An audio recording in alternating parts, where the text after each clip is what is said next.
حسبنا الله ونعم الوكيل، نعم المولى ونعم النصير،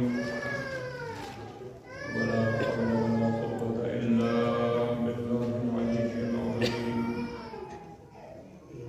أعوذ بالله السميع العليم من الشيطان الرجيم. بسم الله الرحمن الرحيم. رب اشرح لي صدري ويسر لي أمري واحلل عقدة من لساني يفقهوا قولي. الحمد لله رب العالمين الرحمن الرحيم مالك يوم الدين، والصلاة والسلام على أشرف الأنبياء والمرسلين سيدنا ومولانا أبي القاسم محمد. اللهم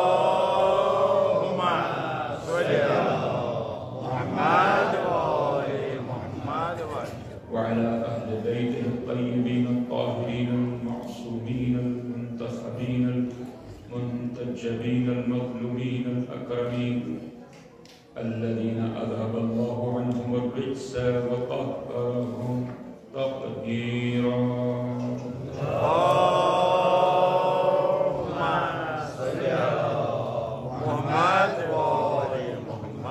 واللعنة الدائمة الباقية على أعدائهم أجمعين من يومنا هذا إلى قيام يوم الدين. أما بعد، فقد قال الله تبارك وتعالى: بسم الله الرحمن الرحيم. قل إن كنتم تحبون الله فاتبعوني يحببكم الله ويغفر لكم ذنوبكم والله غفور رحيم. اللهم صل على محمد وآل محمد. اب حضرت خدمت میں یہ بیان کیا گیا کہ پروردگار سورہ مبارکہ آل عمران کی آیت نمبر 31 میں یہ ارشاد فرما رہا ہے کہ میرے حبیب آپ کہہ دیجیے کہ اگر تم اللہ سے محبت کرتے ہو تو میرا اتباع کرو، میرے نقش قدم پر چلو، میری پیروی کرو.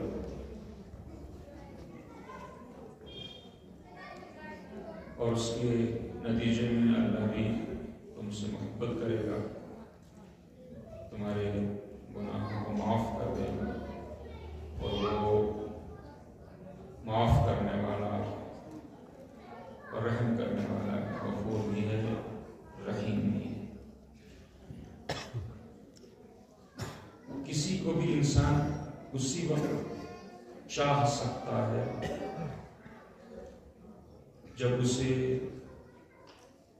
صرف جانتا نہ ہو بلکہ پہچانتا بھی. اگر کوئی شخص آپ کے سامنے سے گزر جائے اور ہم یہ پوچھیں کہ آپ اس سے، یا آپ کا دوست ہے، آپ اس سے محبت کرتے ہیں، ہو سکتا ہے آپ کا جواب ہو کہ میں اسے جانتا ہی نہیں. ہم پوچھوں آپ اس سے نفرت کرتے ہیں یا آپ کا دشمن ہے، تو بھی ہو سکتا ہے آپ کا جواب ہو کہ میں اسے جانتا ہی نہیں. یعنی دونوں ہی کے لیے، نفرت کے لیے اور محبت کے لیے، پہلے آشنا ہونا، جاننا ضروری ہے. اور جب انسان کسی کو جان لیتا ہے تو اگر اس کے اندر کمالات پائے جائیں، اچھائیاں پائی جائیں، تو نہ چاہتے ہوئے بھی اسے چاہنے لگتا ہے. اور اگر اس کے اندر برائیاں ہوں، وہ ظالم ہو، غاصب ہو، برا انسان ہو، برا شخص ہو، تو اپنے آپ انسان کے دل میں اس کی نفرت پیدا ہو جاتی ہے، یا کم سے کم اس کی محبت پیدا نہیں ہوتی. لہذا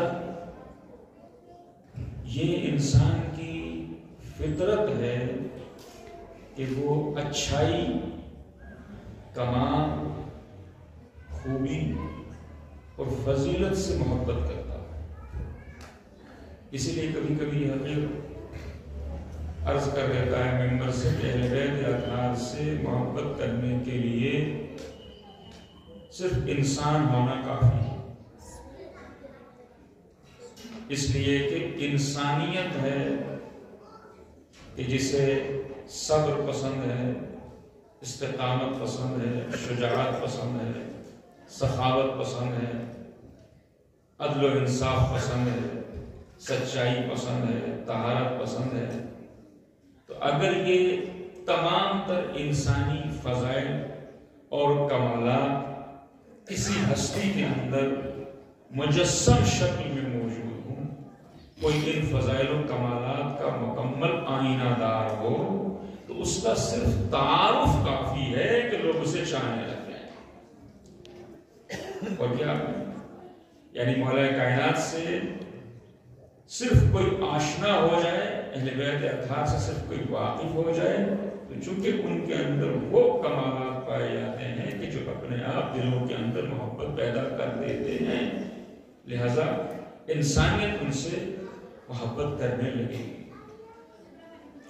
تو جب پروردگار یہ دعوت دے رہا ہے کہ رسول کی اطاعت کے لیے، کیونکہ رسول کی اطاعت اللہ کی اطاعت ہے، رسول کی اطاعت مقصد حیات ہے، رسول کی اطاعت اللہ کی بندگی اور عبادت ہے، یہی ہے. تو وہ اطاعت رسول کرنے کے لیے تم اللہ سے، اپنے خالق سے محبت کرو، اسے دل میں جگہ دو. اور یہ حدیث کے الفاظ بھی ہیں کہ دل اللہ کا حرم ہے، لہذا حرم الہی میں کسی غیر کو مت بساؤ. اس دل میں اگر کسی کو بسنا چاہیے تو وہ صرف ذات پروردگار ہے. تو محبت جب اللہ سے کرنا ضروری ہے اطاعت رسول کے لیے اور دنیا اور آخرت کی نجات کے لیے، تو اللہ کو پہچاننا ضروری ہے، اس کی معرفت ضروری ہے. اور اس کی معرفت، اس کی ذات کی معرفت، یہ دروازہ بند ہے. لہذا کیا کیا جائے؟ وہ طریقہ اختیار کیا جائے جو قرآن مجید جس کی طرف خود دعوت دے رہا ہے، خود بلا رہا ہے. وہ کیا ہے؟ وہ جا بجا اپنی آیات کا ذکر کرتا ہے، اپنی نشانیوں کا ذکر کرتا ہے، اور پھر یہ الفاظ ہوتے ہیں قرآن مجید کے متعدد مقامات پر یہ الفاظ دہرائے گئے ہیں کہ ان فی ذلک لآیات لقوم یتفکرون. یہ ایک جگہ پہ نہیں ہے.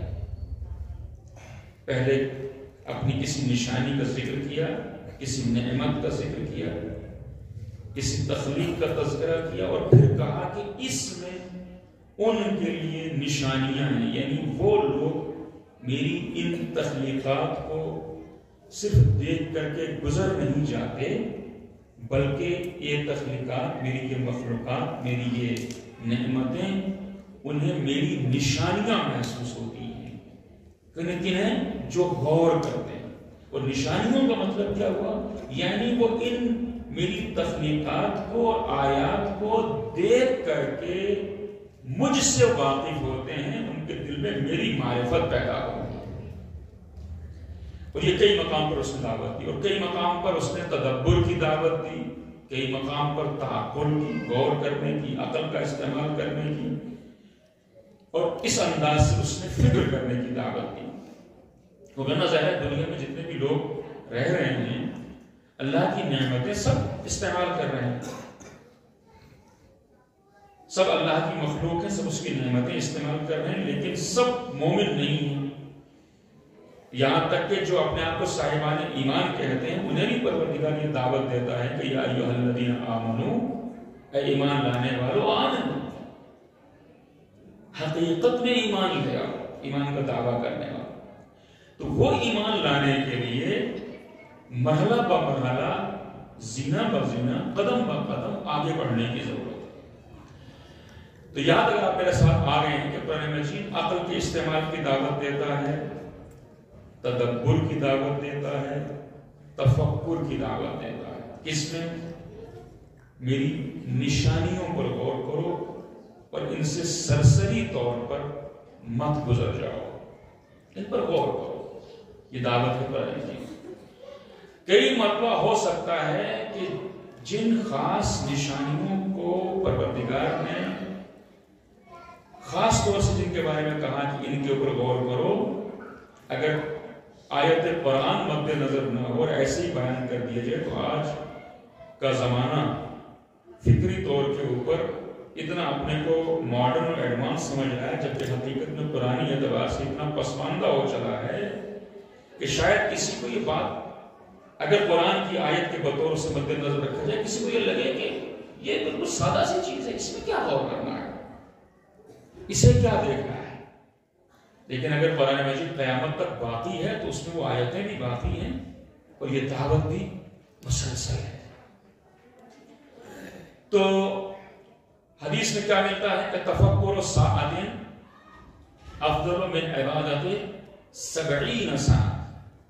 1 گھنٹے کا تفکر 70 سال کی اس عبادت سے بہتر ہے جس میں غور و فکر نہ کر رہا ہوں.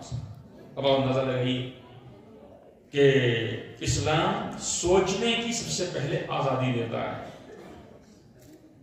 جو کوئی دوسرا دنیا کا مذہب نہیں دیتا. صرف اسلام ہے جو سوچنے کی آزادی دیتا ہے کہ اگر ماننا ہے خدا کو، اس کے رسول کو، تو اپنی عقل سے فیصلہ کرو، خود غور کرو. تمہارا انتخاب ہونا چاہیے کہ میں یہ مانتا ہوں، تمہارا فیصلہ ہونا چاہیے، آزادانہ فیصلہ ہونا چاہیے. دین کو ماننے کے لیے کوئی جبر نہیں ہے اور دین پر چلنے کے لیے بھی جبر نہیں ہو سکتا، جو میں آپ کی خدمت میں واضح کر چکا ہوں. چونکہ عبادات کے لیے نیت کی ضرورت ہے اور نیت تبھی انسان کر سکتا ہے کہ جب وہ اس محبوب سے جسے رب کہتے ہیں اس سے قریب ہونا چاہتا ہو، جب اس کی اہمیت اس کے دل میں قائم ہو چکی. تو ظاہر ہے کہ وہ اہمیت قائم ہونے کے لیے وہی راستہ اختیار کرنا ہے، یعنی اپنے آپ کو غفلت سے نکالنا ہے، نیند سے بیدار کرنا ہے.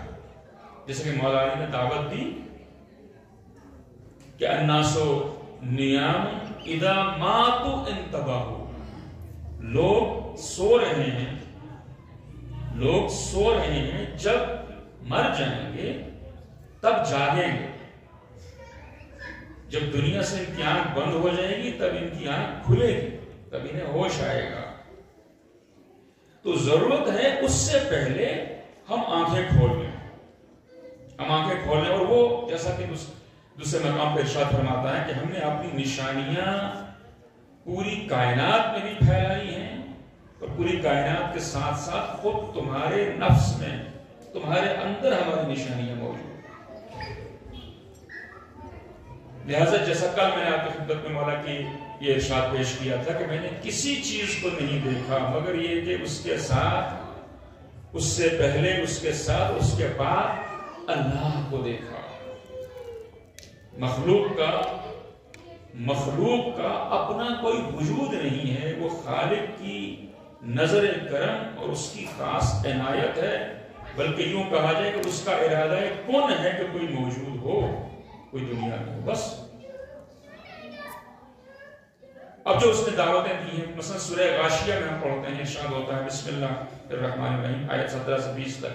افلا ينظرون الى الابل كيف خلقت والى السماء كيف رفعت والى الجبال كيف نصبت والى الارض كيف سطحت.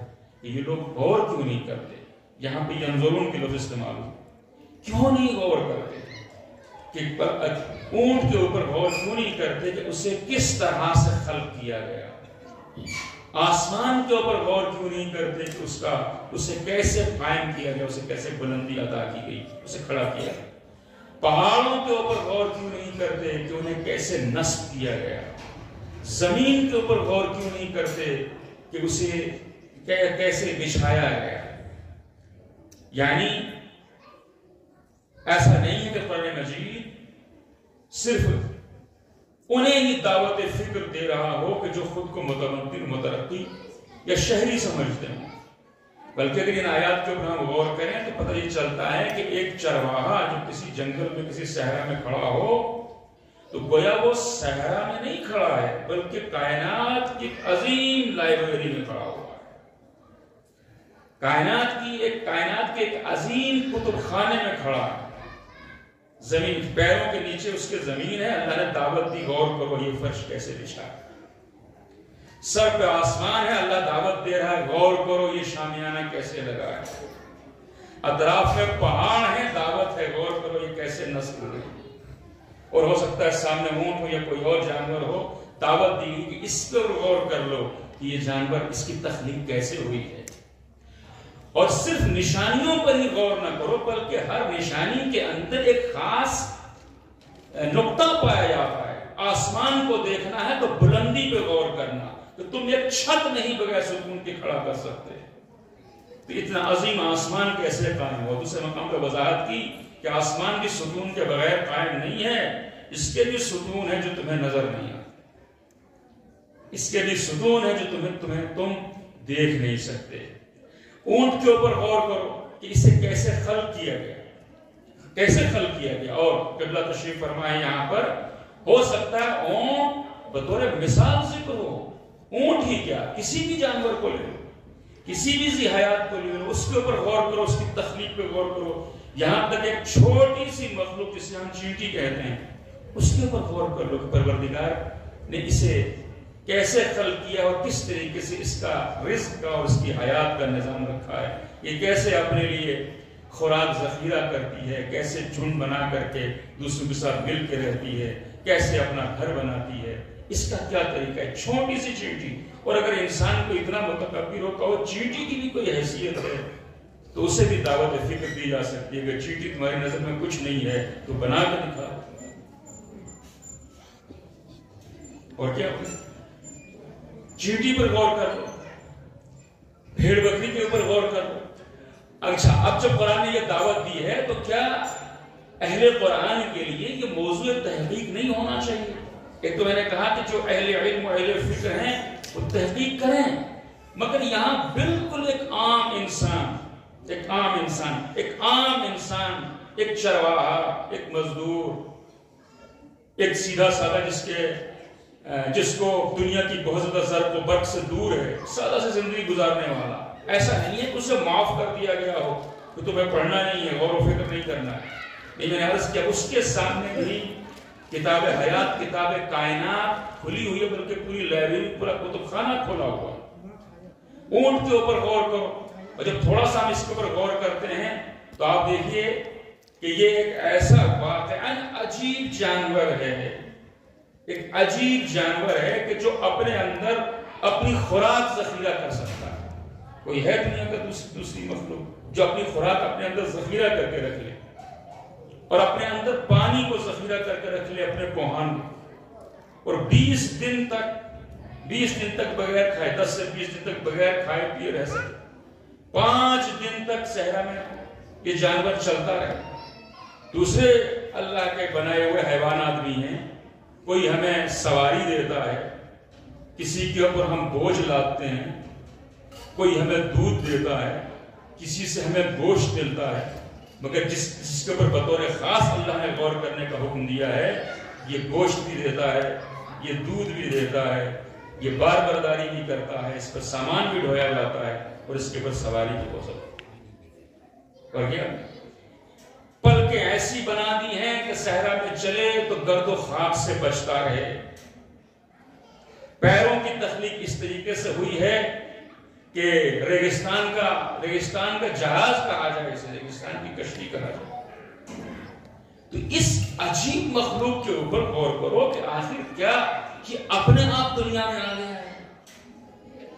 یہ سارا نظام پروردگار نے جو اس کے اندر رکھا ہے یہ خود بخود ہے, اور سیدھا اور رام اتنا بڑا ہونے کے باوجود, اونٹ ہونے کے باوجود اتنا سیدھا اور رام کہ ایک شخص سینکڑوں اونٹوں کو لے کر کے چل سکتا ہے. سامان بھی ڈھویا جا سکتا ہے, سواری بھی کی جا سکتی ہے, دودھ بھی دے رہا ہے, گوشت بھی اس سے حاصل ہوتا ہے. غور کرو, آسمان کے اوپر غور کرو, اس کی بلندی کے اوپر غور کرو. پہاڑ پر غور کرو کیسے نصب کیا گیا، اور مولا کائنات نے پہاڑوں کو زمین کے لیے گویا ستون قرار دیا ہے. یہ زمین کی نہیں، زمین کا جو فرش اللہ نے بچھایا ہے. اور کچھ پہاڑ ایسے ہیں کہ جن کے اندر قیمتی پتھر پائے جاتے ہیں، کچھ پہاڑوں کے اندر ایسے پتھر ہیں کہ جو تعمیرات میں کام آ سکتے ہیں. غور کرو، زمین کے فرش بچھانے کے اوپر غور کرو، پہاڑوں کے نصب کرنے پر غور کرو، اونٹ کی تخلیق کے اوپر غور کرو، آسمان کی بلندی پر غور کرو. اور اس کے بعد جب اتنا سوچ لو اور اس عظیم کائنات کے اندر محض تفکر ہو کر کے تمہیں اندازہ ہو کہ اس بڑی اور پھیلی ہوئی کائنات میں کہ جس کی ایک مخلوق اگر اونٹ ہے، اسے سمجھنے کے لیے، اس کا مطالعہ کرنے کے لیے، اس کے اوپر غور کرنے کے لیے نہیں معلوم انسان کو کتنا وقت درکار ہے. تو وہ اب جب میں اس کی بارگاہ میں آتا ہوں تو میں کیا کہتا ہوں؟ الحمدللہ رب العالمین. وہ صرف ایک اونٹ کا پالنے والا نہیں ہے، عالمین کا پالنے والا.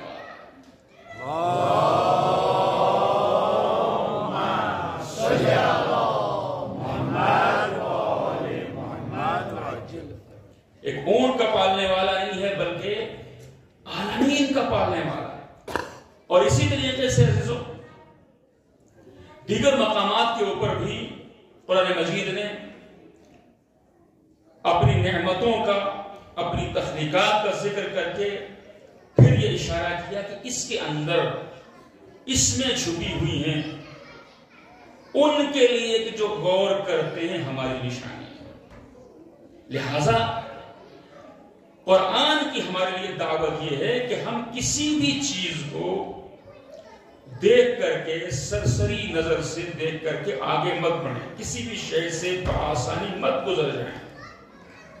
جب انسان یہ تفکر کرنا شروع کر دے گا اور اسے ہر مخلوق کے آئینے میں، ہر مخلوق کی پشت دل کی آنکھوں سے خالق نظر آنے لگے گا اور اس عالمین میں اپنے آپ کو ایک ذرہ ناچیز سمجھنے لگے گا، اور پھر جب وہ اس بات کے اوپر غور کرے کہ پروردگار نے سب کچھ بنانے کے بعد بھی کسی تخلیق کے اوپر اپنا قصیدہ نہیں پڑھا، اپنی حمد و ثنا نہیں کی، ذرا یہ انسان اپنی اہمیت کو تو پہچانے کہ پروردگار اسے کیا مقام دینا چاہتا ہے.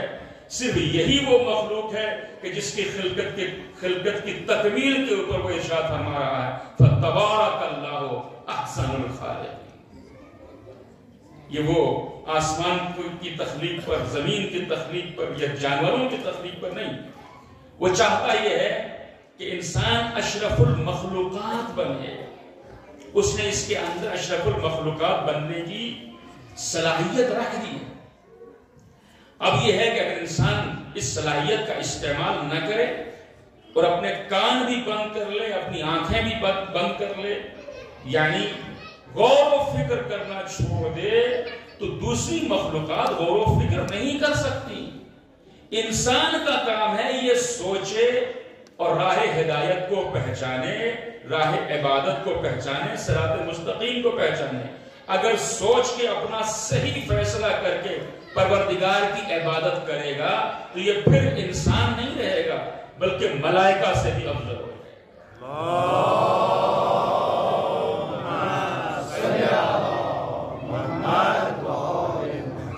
لیکن اگر اس نے آنکھیں بند کر لی، جو عام طور کے اوپر دنیا کا غفلت کا شکار ہے، کان بند کر لیے، تو پھر قرآن مجید ان آنکھیں اور کان بند کرنے والوں کو، غور و فکر نہ کرنے والوں کو چوپایوں کے مثل نہیں بلکہ چوپایوں سے بھی گیا گزرا ان سے بھی پست قرار دیتا ہے.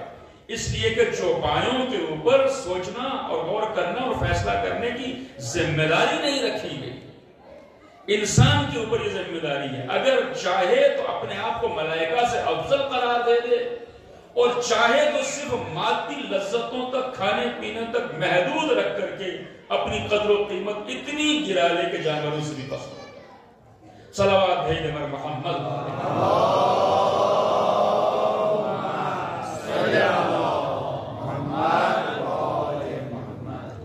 اس کے علاوہ عزیزو کہیں قرآن مجید نے دعوت دی کہ کیا ہم نے تمہیں دو ہونٹ نہیں دیے ہیں؟ کیا ہم نے تمہیں زبان نہیں دی ہے؟ کہیں سورہ واقعہ کے اندر دعوت دی گئی کہ یہ پانی آسمان سے تم برساتے ہو یا ہم برساتے ہیں. ایک ایک چیز پانی یعنی جو اتنا فراوان ہے کہ واقعی کہا جائے کہ اس کے اوپر غور کرو. جو میں نے پہلے عرض کیا تھا کہ قرآن کی دعوت کو کنارے رکھ کر کے تو ہو سکتا ہے آج کی جو ہماری مصروفیات اتنی زیادہ بنا دی گئی ہیں اس میں ہم کہیں کہ یہ بھی کوئی غور کرنے کی بات ہے. قرآن مجید کہا ہے اس کو بلندی سے تم لاتے ہو, جو پانی تم پیتے ہو اس کو بلندی سے تم نازل کرتے ہو یا ہم نازل کرتے ہیں. اسی کے اوپر غور کر لو, اسی کے اوپر غور کر لو. اور واقعی انسان تھوڑا سا غور کر لے تو وہی سمندر کا پانی کہ جو اتنا کھارا ہوتا ہے کہ جسے پینے کے نتیجے میں انسان کی پیاس بجھتی نہیں بلکہ بڑھتی جاتی ہے, تو پیتا رہے تو ہلاکت تک جا پہنچ سکتا ہے. وہی پانی نہیں معلوم اس نے اس بلندیوں کے اندر کتنا عظیم فلٹر قائم کر دیا ہے کہ جب اسے وہ بارش کی صورت میں دوبارہ زمین کے اوپر نازل کر دیتا ہے تو وہ پینے کے لیے سب سے بہترین ہو جاتا ہے.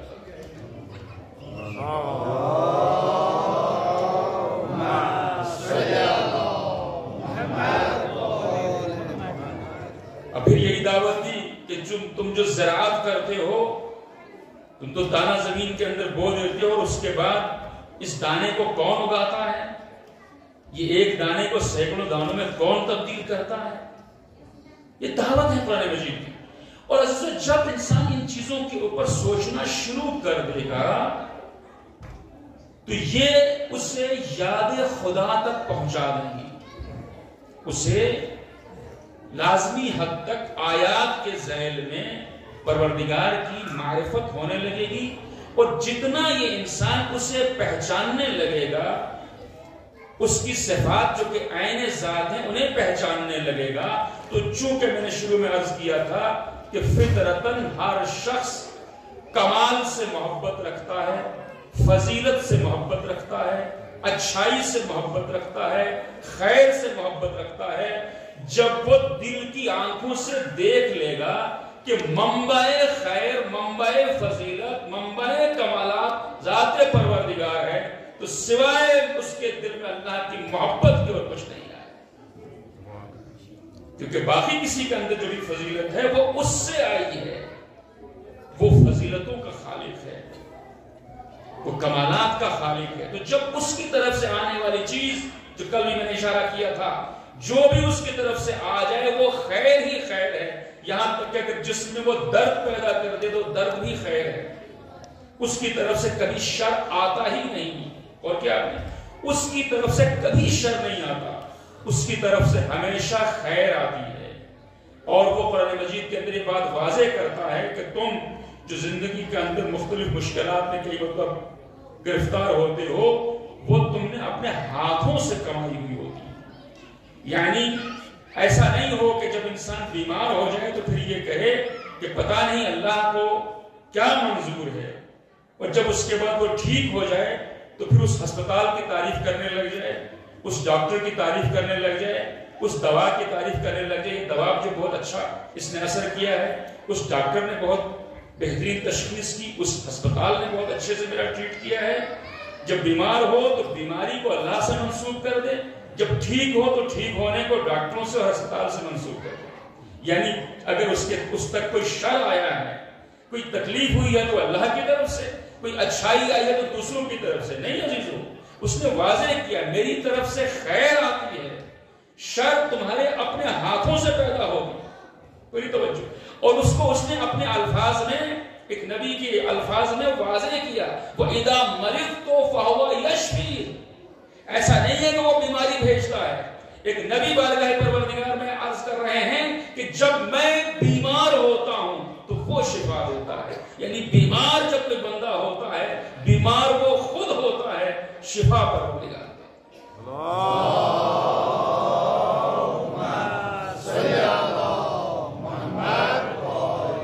اب درمیان میں کوئی بھی چیز وسیلہ بن سکتی ہے, کوئی بھی چیز وسیلہ بن سکتی ہے کہ جس کے ذریعے سے شفا ہو. اور اس عالم اسباب میں جو اسباب اس نے رکھے ہیں ہمیں ان کی طرف رجوع کرنا چاہیے, اور اسباب کی طرف رجوع کرنے میں کوئی حرج نہیں ہے. لیکن اگر انسان یہ کہے کہ فلاں ڈاکٹر نہ ہوتا تو پھر میں زندہ نہ رہتا.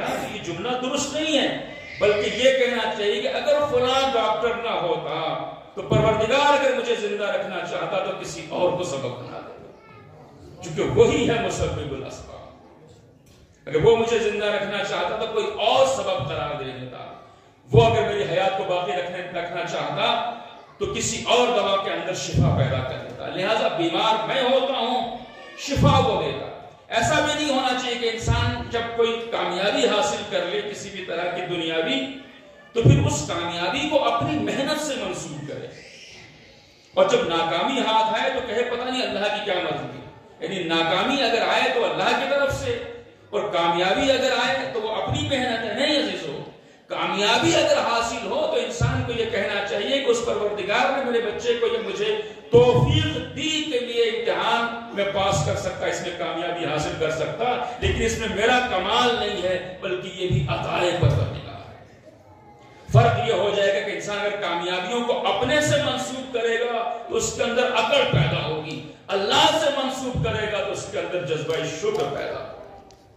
اور جب جذبہ شکر پیدا ہوگا اور اس عالمین کے اندر اپنے آپ کو ایک ذرہ ناچیز سمجھے گا اور پھر جائے گا اس کی بارگاہ میں دو مقاصد کے لیے. ایک، اسے یاد رکھنا ہے، اس نے دعوت دی ہے کہ جب مجھے پہچان گئے ہو کہ میں تمہارا رب ہوں تو مجھے یاد کرو، مجھے یاد رکھو. تو پروردگار کی یاد اس کی نعمتوں کے ذیل میں ہے، اس کی آیتوں کے ذیل میں ہے، اس کی امانتوں کے ذیل میں ہے.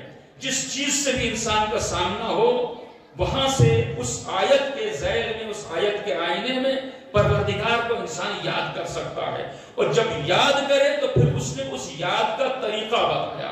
اقم الصلاۃ لذکری، مجھے یاد کرنا چاہتے ہو تو نماز قائم کرو. یاد کر کے نماز قائم کرنے کا مقصد کیا ہے؟ کہ نماز قائم کرو تاکہ میری نعمتوں پر میرا شکر ادا کر سکے.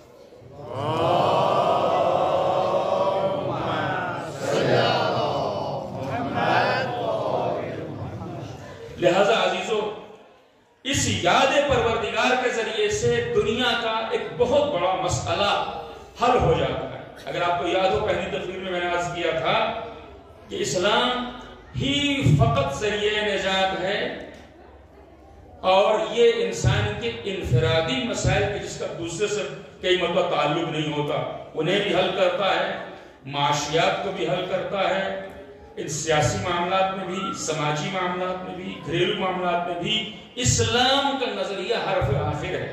اور اگر انسانیت سفر کر رہی ہے، پریشان ہو رہی ہے، تو وہ صرف اس وجہ سے کہ وہ اپنے لیے خود نسخے بناتی ہے اور وہ نسخے کارگر ثابت نہیں ہوتے، جبکہ پروردگار نے وہ نسخہ کیمیا قیامت تک باقی رہنے والا پہلے ہی بھیج دیا ہے. لہذا جس طریقے سے اہل بیت اطہار مشکل کشا ہیں، مولا کائنات مشکل کشا ہیں، قرآن مجید بھی مشکل کشا ہے، لیکن مشکل کشائی کا مطلب یہ نہیں ہے کہ جب ہمیں کوئی پریشانی آئے تو ہم مولا کو مدد کے لیے پکاریں. مولا کو مدد کے لیے پکارنے کی ضرورت نہیں ہے. 1400 سال پہلے مولا کائنات نے اور قرآن مجید نے، یعنی قرآن صامت اور قرآن ناطق نے دنیا کی ہر مشکل کو حل کر دیا ہے، ہر مسئلے کو حل کر دیا ہے. یعنی پانی پاس موجود ہے لیکن انسانیت پیاس سے تڑپ رہی ہے. قرآن مجید موجود ہے مگر پیاس سے تڑپ رہی ہے. نہج البلاغہ موجود ہے مگر پیاس سے تڑپ رہی ہے. صلوات بھیجے پر محمد و آل محمد.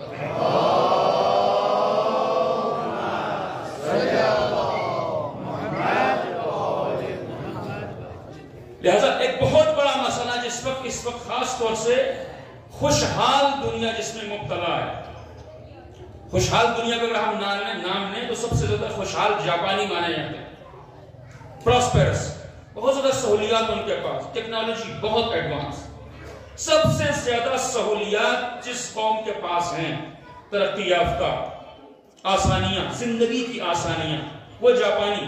لیکن دوسری طرف جہاں سہولیات میں ان کا پہلا مقام ہے وہاں خودکشی میں بھی پہلا مقام. جہاں سہولیات میں، پراسپیرٹی میں ان کا پہلا نمبر ہے، سب کچھ ہے، وہیں خودکشیاں بھی سب سے زیادہ. اور اس کے علاوہ بھی کئی دیگر ممالک ہیں جن کا نام لینا فی الحال ضروری نہیں ہے، جہاں باقاعدہ نئے سے نئے طریقے بتائے جاتے ہیں کہ کیسے خودکشی کرو کہ آسانی سے مر جاؤ اور کم سے کم تکلیف ہو. ہاں مشینیں بنائی گئی. یہ کیا ہو رہا؟ سب کچھ مل چکا نا, سارا کچھ حاصل ہو گیا اس دنیا کے اندر. یعنی وہ سہولیات ہو سکتا ہے جو آج ہمارے جوان کے لیے ایک ڈریم کی حیثیت رکھتی ہے, خواب ہوں. تو جس ڈریم تک ہم پہنچنا چاہتے ہیں ایک بتا ذرا آنکھیں کھولیں, خواب غفلت سے بیدار ہوں اور دیکھیں کہ وہ چیزیں جن کے پاس ہیں وہ کتنے خوشحال ہیں. کہ جس کی مجھے تلاش ہے, جس کے لیے میں جد و جہد کر رہا ہوں, جس کے لیے میں تڑپ رہا ہوں, تو کیا کمی ہے ان کے پاس؟ کیا کمی ہے؟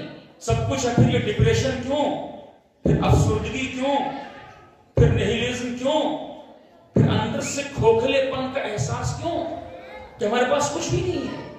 سب کچھ ہونے کے بعد یہ احساس کہ ہمارے پاس کچھ نہیں ہے ایک بہت بڑا المیہ ہے.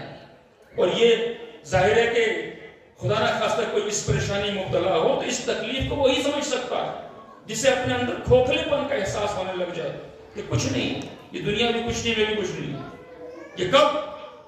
جب ظاہری طور کے اوپر مادی اسباب اور مادی وسائل بڑے پیمانے پر انہیں حاصل ہو, تب یہ احساس, توجہ, تب یہ احساس کہ ہمارے پاس کچھ نہیں ہے. تو یہ جو مسئلہ ہے اس کا علاج منشیات میں نہیں ہے. بہت سارے وہ رخ کرتے ہیں, بہت سارے دنیا کو چھوڑ کر کے روحانیت اختیار کرنا چاہتے ہیں. کسی غار میں چلے جائیں, انسانی بستی سے دور چلے جائیں تو ہمیں سکون مل جائے گا. یہ علاج نہیں ہے. جو نشے میں پناہ لینا چاہتے ہیں وہ بھی علاج نہیں ہے. اور کچھ چاہتے ہیں کہ جتنی سہولیات میں مزید اضافہ کرتے جائیں, اس سے بھی کچھ حاصل نہیں ہوتا, اس سے بھی کچھ حاصل نہیں ہوتا. یعنی وہ سلسلہ کہیں تھمتا نہیں ہے. انسان سکون ڈھونڈتا رہتا ہے اس پوری دنیا کے اندر جسے پروردگار نے ساکن رکھا ہی نہیں. سکون کے معنی ہے ٹھہراؤ. ٹھہراؤ مجھے پسند, آپ کو پسند ہے. جب اس زمین کو پروردگار نے ساکن نہیں رکھا, اس کائنات کو حرکت میں رکھا ہے, تو یہاں سکون کیسے حاصل ہو سکتا ہے؟ یعنی میں کسی سے وہ چیز طلب کر رہا ہوں جو اس کے پاس ہے ہی, تو مجھے کیسے مل سکتی ہے؟ انسان کو کیسے وہ چیز مل سکتی ہے جو اس دنیا کے اندر پروردگار نے قرار ہی نہیں دی ہے؟ سکون نہیں مل سکتا. لہذا مادی وسائل اور سہولیات اور ظاہری ترقی تو انسان کر سکتا ہے, مگر اس کے بعد بھی اس کا کھوکھلا پن نہیں جاتا. ڈپریشن, افسردگی, یہ بہت بڑا مسئلہ ہے جو دنیا میں اس وقت موجود ہے, خاص طور سے خوشحال قوموں میں. علاج کیا ہے عزیزو؟ علاج کیا ہے؟ علاج یہ ہے, پھر سے میں اپنی گفتگو کو خلاصے کے طور پر دہراؤں. علاج یہ ہے کہ انسان آنکھیں کھولے, خواب غفلت سے بیدار ہو, اپنے گرد و پیش پر غور کرے.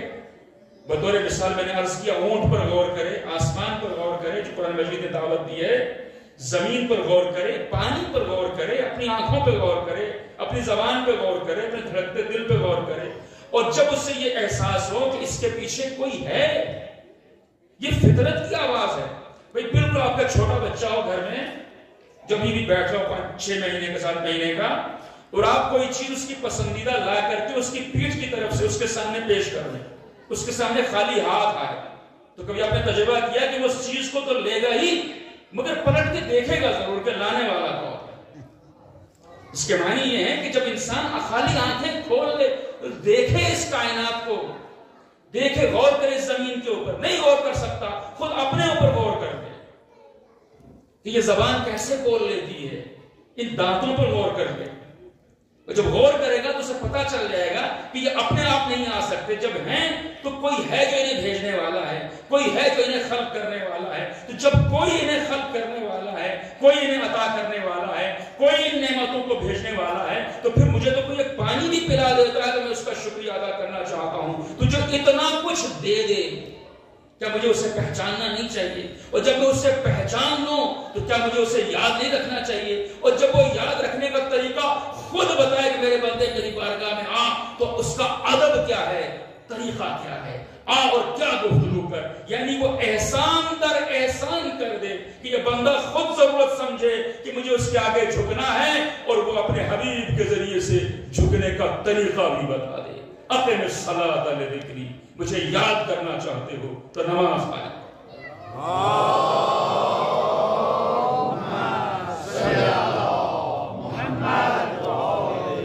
پھر کیا ہوگا؟ پھر کیا ہوگا؟ خالی الفاظ نہیں، نیت ہو کہ جو میرا موٹیو ہو.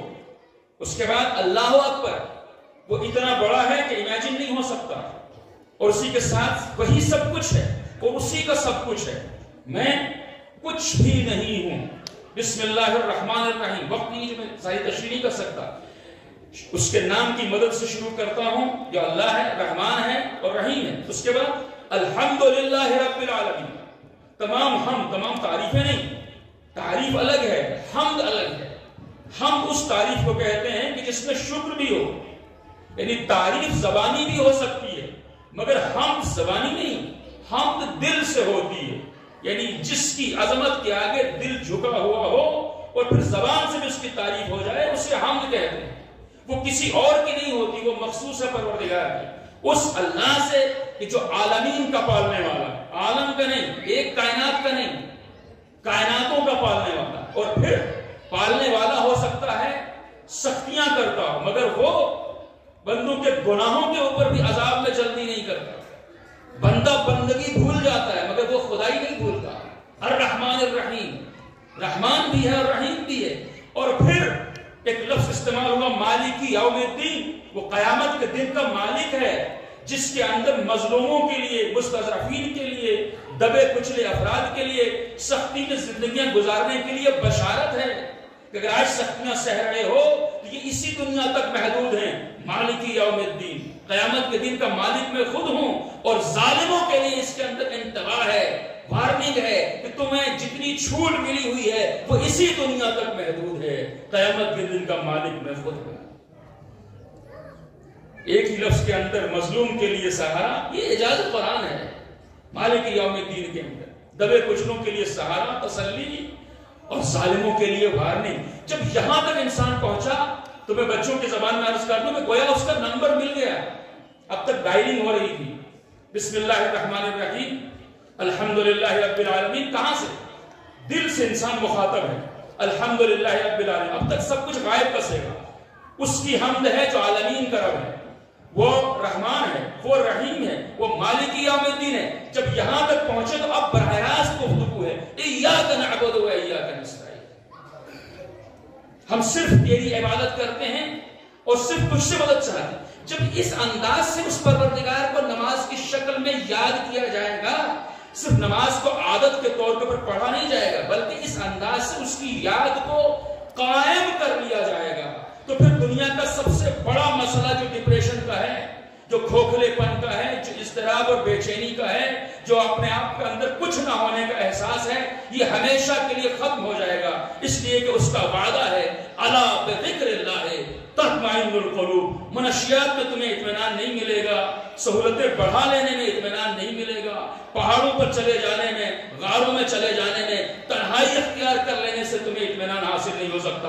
اگر تمہارے دلوں کو اطمینان حاصل ہو سکتا ہے تو وہ صرف اور صرف یاد خدا سے حاصل ہو سکتا ہے.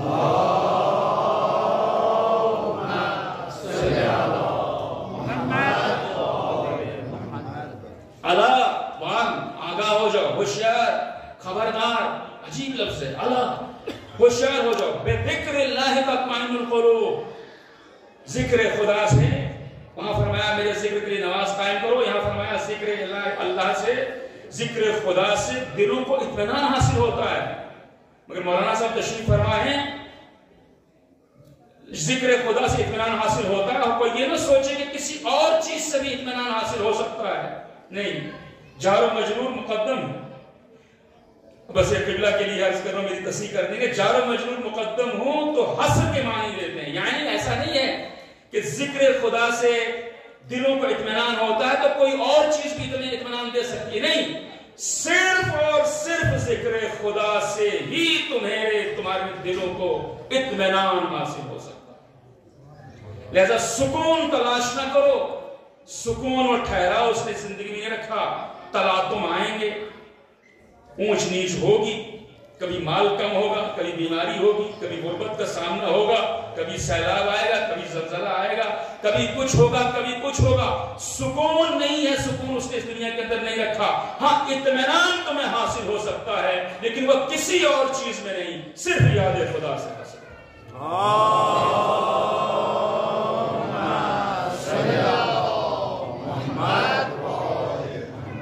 ایسا اسلام جو واحد ذریعہ نجات ہے، یہ انسانیت کے جو بہت بڑا مسئلہ ہے، وہ یہاں حل ہو جاتا. تمہیں مقصد زندگی حاصل ہو جائے گا، کھوکھلاپن ختم ہوگا کہ میں اس کی عبادت کے لیے پیدا ہوا ہوں. میری تخلیق کا مقصد ہے، میں ایسے ہی نہیں آیا ہوں. یہ کائنات، یہ زمین، یہ باطل خلق نہیں ہوئی ہے. ہر ایک کے پیچھے ایک مقصد ہے. جب مقصدیت مد نظر ہوگی، اپنی زندگی کا مقصد مجھے پتا چل جائے گا، اور پھر اس مقصد کی راہ پر میں گامزن ہو جاؤں گا، اور وہ مجھے پتا ہوگا کہ وہ صرف بندگی یہ پروردگار ہے. اور یہ جو اطمینان انسان کو حاصل ہوتا ہے، بس میری گفتگو ختم ہوئی. یہ جو اطمینان انسان کو ذکر پروردگار سے حاصل ہوتا ہے، اور ذکر پروردگار کی بہترین شکل نماز ہے، جسے معراج مومن قرار دیا گیا. یعنی مومن بظاہر یہاں رہتا ہے اس زمین کے اوپر، لیکن حقیقت میں اس کی روح سفر معراج پہ چلی جاتی ہے. کیوں؟ اس لیے کہ معراج کا مطلب یہی ہے کہ یہاں اپنے خالق سے، اپنے مالک سے، رب العالمین سے، رحمان الرحیم سے، مالک یوم الدین سے براہ راست گفتگو ہونے لگتی ہے، اور وہ بھی اسی ادب، اسی طریقے سے جیسے اس نے خود سکھایا. اور کیا؟ تو کیوں؟ میں ٹیکنیکل وجہ بتا کر اپنی بات کو سمیٹنا چاہتا ہوں. کیوں ہے یاد خدا میں؟ یاد خدا میں سکون کیوں ہے؟ یاد خدا میں سکون یوں ہے عزیزو کہ ہم اس دنیا کے نہیں ہیں. یہ دنیا ہماری نہیں ہے، اور ہم اس دنیا کے نہیں ہیں. ہم یہاں کیوں ہیں؟ ہم یہاں صرف مسافر ہیں. یہ ہمارے لیے ایک گزرگاہ ہے، ایک معبر. صحیح؟ یہ ہمارے لیے صرف ایک گزرگاہ ہے. یعنی دوسرے الفاظ میں ہم کہیں کہ دنیا ہمارے لیے پردیس ہے انسان کے لیے. جب بھی کوئی شخص کہیں پردیس میں کسی کام سے چلا جاتا ہے، اور وہاں اسے چاہے جتنی سہولتیں حاصل ہو جائیں، مگر اس کے بعد بھی اس کے دل کو وہ تسلی حاصل نہیں ہوتی جو اسے وطن کی جھونپڑی میں حاصل ہو جائے. پردیس کے محل اسے وہ لذت عطا نہیں کرتے کہ جو اسے اپنے وطن کی مختصر سا کچا گھر اسے جو سکون عطا کر دیتا ہے. سکون نہیں، جو لذت عطا کر دیتا ہے، جو تسلی عطا کرتا ہے. اطمینان کو اسے ہم نہیں کہہ سکتے. جو اس کے دل کو ڈھارس و تسلی ہوتی ہے، وہ کہاں ہوتی ہے؟ وطن میں آ کر کے ہوتی ہے. اب یہ انسان اس دنیا کے اندر مطمئن کیسے ہو سکتا ہے؟ توجہ، یہاں کیسے اسے اطمینان حاصل ہو سکتا ہے جبکہ یہ اس کا وطن نہیں ہے؟ وطن کیا ہے اس کا؟ وطن کیا ہے؟ انا للہ و انا الیہ راجعون. یہ صرف موت کے وقت پڑھنے کے لیے جملہ نہیں ہے، بلکہ اسی کے اندر پیغام حیات ہے. انا للہ و انا الیہ راجعون. ہم اس دنیا کے نہیں ہیں، ہم کہیں سے آئے ہیں جہاں ہمیں پلٹ کے چلے جانا. ہم کہیں سے آئے ہیں جہاں ہمیں پلٹ کے چلے جانا. پلٹ کے جانا ہے نا. پلٹ کو کون جاتا ہے؟ بھائی آپ امام بارگاہ میں تشریف لائے ہیں، آپ پلٹ کے گھر جائیں گے. کیوں؟ اس لیے کہ گھر سے آئے ہیں. اسی لیے کس لیے گھر سے آئے ہیں؟ جیسے گھر کی طرف پلٹ کے جائیں گے. پلٹتا کہاں سے ہے انسان؟ پلٹتا کہاں پر ہے؟ جہاں سے آیا ہوتا. ہم اللہ کے پاس سے آئے ہیں اور اسی کی طرف ہمیں پلٹ کے چلے جانا ہے. لہذا جب یہاں سفر میں ہیں، پردیس میں ہیں، تو اطمینان حاصل نہیں ہو سکتا. اطمینان تبھی حاصل ہوگا جب اپنے وطن کو لوٹ جائیں گے. اطمینان تبھی حاصل ہوگا جب اپنے وطن کو لوٹ جائیں گے. جیسا جب تک وہ واپس اپنے وطن میں بلاتا نہیں، تب تک 5 وقت حاضر ہو کر کے اپنے دل کو اس سے جوڑ لو. اس وطن کی خوشبوئیں تو محسوس کر لو.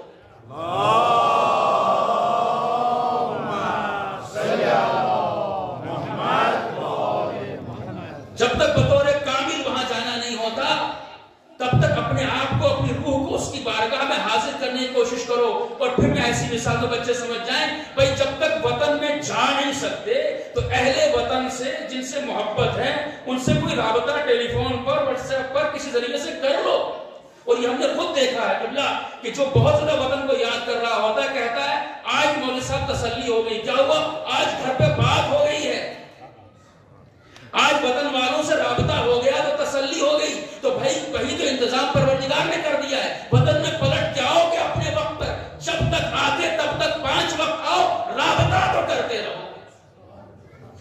آپ کو اس بارگاہ میں حاضر تو کرتے رہو، اور جب اس بارگاہ میں حاضر کر لو گے تو الا بذکر اللہ تطمئن القلوب، یہی وہ یاد پروردگار ہے جو دلوں کو مطمئن کر دے گا۔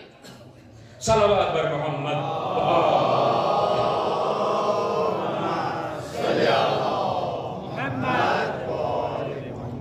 لہذا عزیزو، کسی بھی اور شے میں اگر کوئی سکون ڈھونڈ رہا ہے تو وہ غلط راہ پر ہے۔ صرف اور صرف انسانیت کو اطمینان حاصل ہو سکتا ہے، اس کی راہ یاد پروردگار ہے، مگر کیسی یاد؟ صرف زبانی یاد نہیں، صرف الفاظ نہیں دہرانا، بلکہ اس کی بارگاہ میں اپنے آپ کو حاضر کر دینا۔ لہذا یہ انفرادی مسئلہ انسان کا حل ہو جائے گا، وہ کھوکھلے پن کا احساس نہیں ہوگا، اب وہ کتنی بھی مصیبتوں میں مبتلا ہو جائے وہ افسردہ نہیں ہوگا، اب وہ مضطرب نہیں ہوگا، اس کے اطمینان کو خلل نہیں پہنچے گا۔ ہاں مصیبت کے اوپر ہو سکتا ہے اس کے دل کو تکلیف پہنچے گی، مگر وہ مطمئن ہوگا کہ اللہ کی طرف سے جو آئے اسی میں خیر ہے۔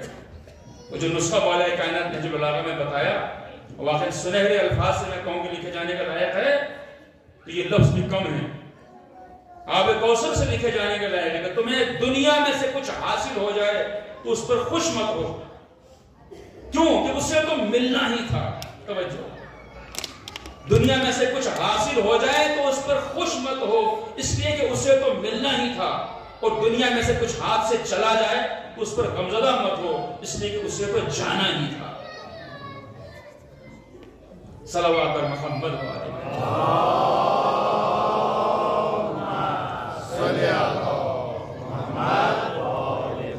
دنیا میں سے کچھ مل جائے تو اس پر خوش مت ہو، اس لیے اس سے تو آنا ہی تھا، اور دنیا میں سے کچھ چلا جائے تو اس پر رنجیدہ اور غمزدہ مت ہو، اس لیے کہ اس سے تو جانا ہی تھا۔ میں قربان جاؤں مولا کی فصاحت و بلاغت پہ، فرمایا آخرت میں سے کچھ پا جاؤ تو یہ خوشی کا موقع ہے، خوش ہو جاؤ، اور اگر آخرت میں سے کچھ کھو دو تو اس پر غمزدہ ہو جاؤ، اس لیے کہ ہمارا اصل وطن وہ ہے، وہ اجڑ گیا تو یہ ناکامی ہے، وہ آباد ہو گیا تو یہ کامیابی۔ صلوات بر محمد۔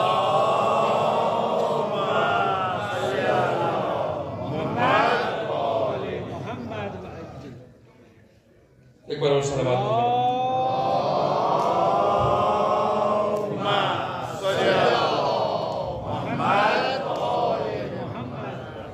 لہذا عزیزو، ایک بنیاد جو ہمیں درست کرنا ہے، خواب غفلت سے اپنے کو جگانا ہے، اللہ کی نشانیوں پر غور کرنا ہے، اور جب اس کا جمال، اس کا کمال، اس کی صفات حسنہ کا ہمیں کچھ اندازہ ہوگا تو اپنے آپ اس سے محبت ہوتی چلی جائے گی، جتنی معرفت بڑھتی چلی جائے گی اتنی محبت بڑھتی چلی جائے گی۔ اب یہاں پہ کچھ لوگ لفظ استعمال کرتے ہیں عشق الہی، میں وہ جان بوجھ کے اس لیے استعمال نہیں کرنا چاہتا کہ میں نے جتنے بھی قرآن مجید میں تلاش کیا، عین شین قاف، یہ لفظ اس نے اپنے لیے استعمال نہیں کیا، اس نے اپنے لیے کیا، اس نے استعمال ہی نہیں کیا، گویا اس کو اس نے ریکگنائز ہی نہیں کیا ہے، بلکہ اگر دعوت دی ہے تو محبت کی دعوت دی ہے، اگر تم اسے چاہتے ہو تو اس چاہت کے نتیجے میں اب اطاعت رسول کرو گے۔ اب اطاعت رسول ایسی ہوگی، اطاعت رسول ایسی ہوگی جس وقت اللہ سے محبت ہو جائے تو پھر اطاعت رسول ایسی ہوگی کہ پھر انسان کے پاس کہیں بھی کسی بھی موقع کے اوپر رسول اللہ کا اتباع پیروی کرنے کے لیے کوئی بہانہ نہیں ہوگا، کہیں پر کوئی انکار کی گنجائش نہیں ہوگی، اور وہ اطاعت کر کے بھی مولا کائنات نے دکھا دیا کہ اگر رسول اللہ حکم دے دیں کہ تلواروں کے سائے میں آپ کو میرے بستر پر سو جانا ہے تو مولا کائنات یہ نہیں پوچھتے ہیں کہ میری جان کو خطرہ تو نہیں ہوگا، بلکہ یہ پوچھتے ہیں کہ میرا دین تو محفوظ رہے گا۔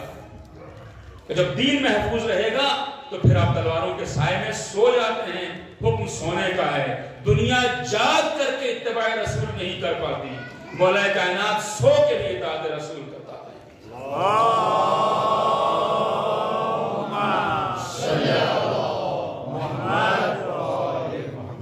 یہی وجہ ہے عزیزو کہ یہ دشمنوں کی گواہی ہے، یہ لشکر اعداء کی گواہی ہے کہ میدان کربلا میں ہم نے اتنا مطمئن شخص، دشمنوں کی گواہی، اتنا مطمئن شخص کو نہیں دیکھا کہ جو 71 لاشیں اٹھا چکا ہو، 3 دن کا پیاسا ہو،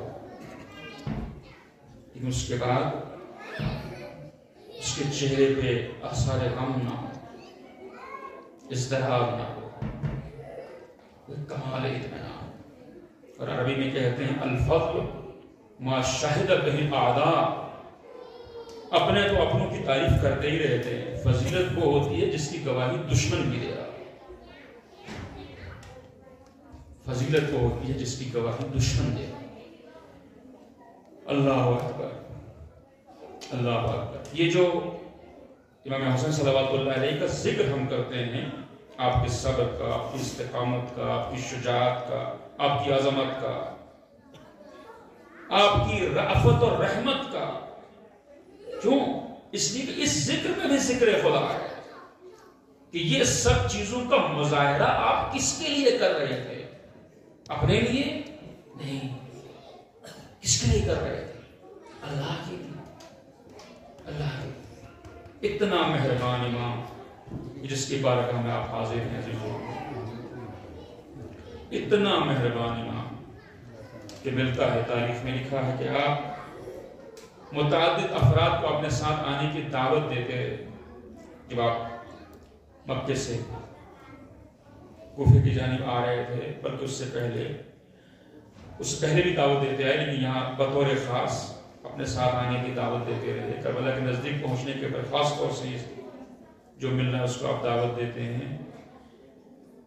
ایک عجیب جملہ ملتا ہے کہ آپ کہتے ہیں کہ اگر تم میرا ساتھ نہیں دینا چاہتے، اگر تم میرا ساتھ نہیں دینا چاہتے تو پھر اتنی دور چلے جانا کہ جہاں تمہیں میری صدائے حل میں ناصر سنائی نہ دے۔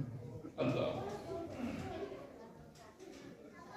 جیسے اتنا رحمان اور رحیم خدا کسی کے پاس نہیں ہے، ویسے ہی اتنا مہربان امام کسی کے پاس نہیں۔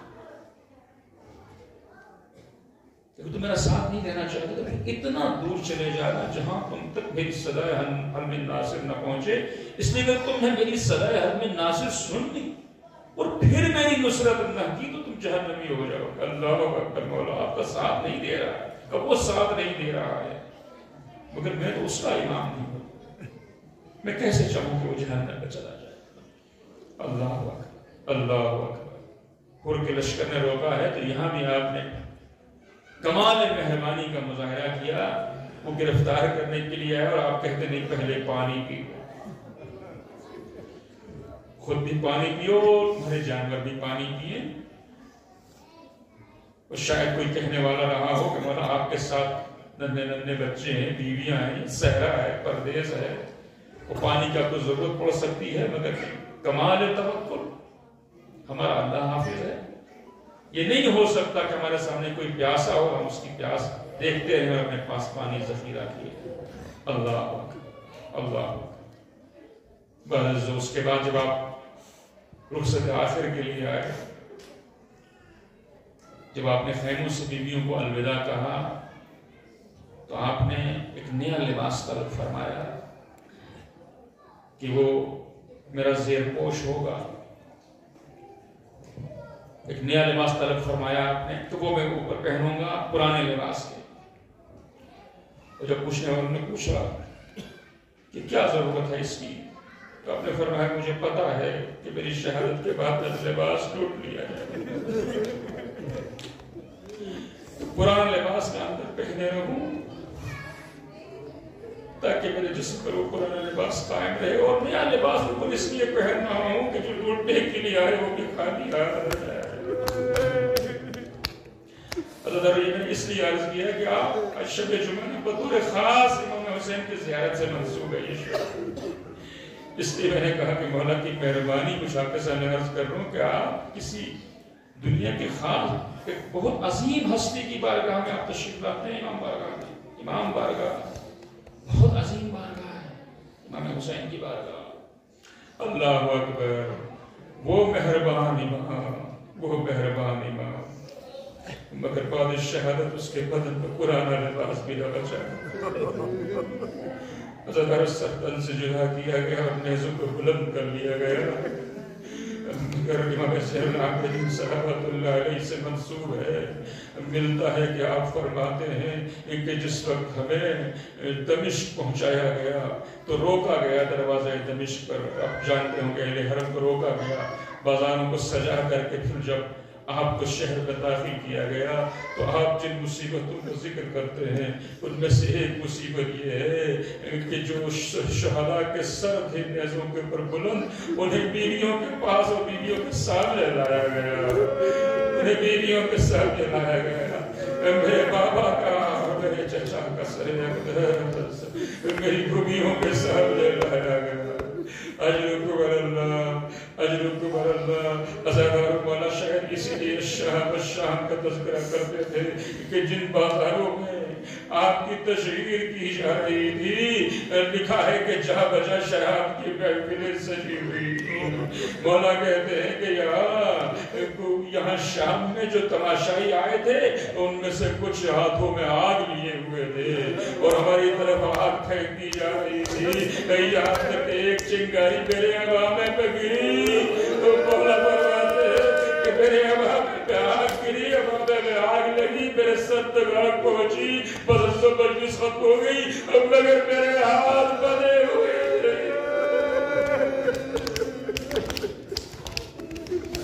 خدا آپ کو کسی کا پہلے، خدا آپ کو کسی کا پہلے۔ آپ فرماتے ہیں کہ ہمارا تعارف کرایا جا رہا تھا کہ یہ بہادی ہیں، ہمارا تعارف اس طرح سے کرایا جا رہا تھا اور پھر ہمیں یہود و نصارہ کے محلے میں لے جایا گیا۔ بس وہی نسبت ہوئی، یہود و نصارہ کے محلے میں لے جا کر کے اعلان کرایا گیا، ارے کل جن کے بزرگوں نے، کل جس کے دادا نے تمہارے بڑوں کو قتل کیا تھا، آج ہم انہیں اسیر کر کے لے آئے، ہم انہیں اسیر کر کے لے آئے ہیں اور ان سے بدلہ لو۔ مجھے نہیں معلوم عزیزو کہ یہ مصیبتیں تصور بھی نہیں کی جا سکتی۔ مولا کہتے ہیں ہمیں اس بازار میں لے جایا گیا جہاں غلاموں کی خرید و فروخت ہوتی تھی، مگر اللہ نے اپنے خاص انتظام سے ہمیں محفوظ رکھا۔ میں کہوں گا یہ ساری مصیبتیں اپنی جگہ، مگر شاید شام کی مصیبتوں میں بھی اس سے بڑی مصیبت کوئی نہ ہو کہ 700 کرسی نشینوں کے درمیان ارے حاکم شام تخت نشی ہو اور علی مرتضیٰ کی بیٹی بے مغنہ ہو، چادر رسن بستہ دربار میں